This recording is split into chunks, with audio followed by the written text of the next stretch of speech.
I need you to look at the screen right now. Twitter shares, it's strange. They are almost desperately trying to turn positive. They are down the tiniest of a fraction. They've come way off the floor here today.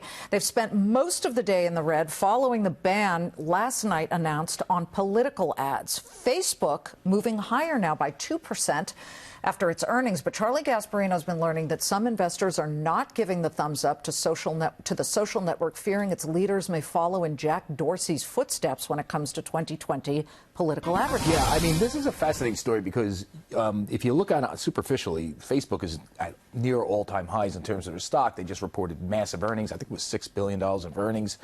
But the company is engulfed in tremendous amounts of pressure, like nonstop controversy since the 2016 elections. Everything from Russian troll farms, rigging the election in favor of Donald Trump, to misuse of data, to now this one issue, whether they should continue to take political ads. So here's what we've been talking to investors, and the sort of indication we're getting from investors on how what they're interacting with the company is this. Some of them want Mark Zuckerberg bounced. You can't fire him, just so you know. He controls something known as super voting rights. So I mean, he controls the company, but they would like him in like a more creative role. There is a lot of talk about Sheryl Sandberg, pressuring her to leave because they are just not handling all the stuff that's coming at them. Now, that stuff that's coming at them is not really reflective in the stock price, as I said. The bipartisan sort of regulation that's being called for, if it does happen, particularly if Elizabeth Warren becomes president, will be reflected. And that's what they're worried about, these investors, that these two guys, that the people at the top are just not, capable of handling the political aspect of this job. And now this job has become a big political aspect. I would liken it to this, because I've been covering this a long time.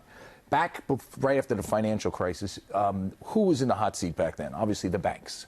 So there became Jamie Dimon and Lloyd Blankfein and show trials. It hurt the stocks of those firms. Those firms, the banks, clearly faced a lot more regulation. They faced some earnings issues. Goldman Sachs, just so you know, is a shell of itself pre-financial crisis because of these regulations.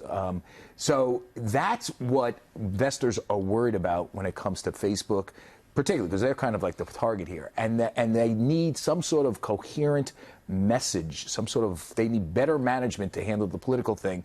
They don't want Facebook to turn out to be Goldman Sachs is today. They want it to be turned out to be something like JP Morgan is today, because Jamie Dimon was a much more astute political player. So that's what some investors are saying. Now, whether they leave or not, I can't tell you.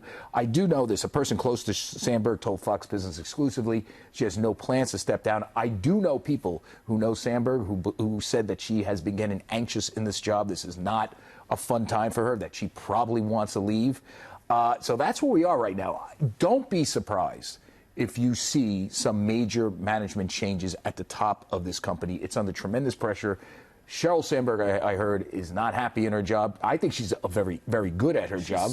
Very smart. Very smart and very good. Remember, she's the one that helped bring that company back using Zuckerberg's broad vision. She was a great business person. After that IPO in 2012, which didn't do well, she reformatted their company in many ways. Correct. So I think she's smart. By the way, investors personally like her.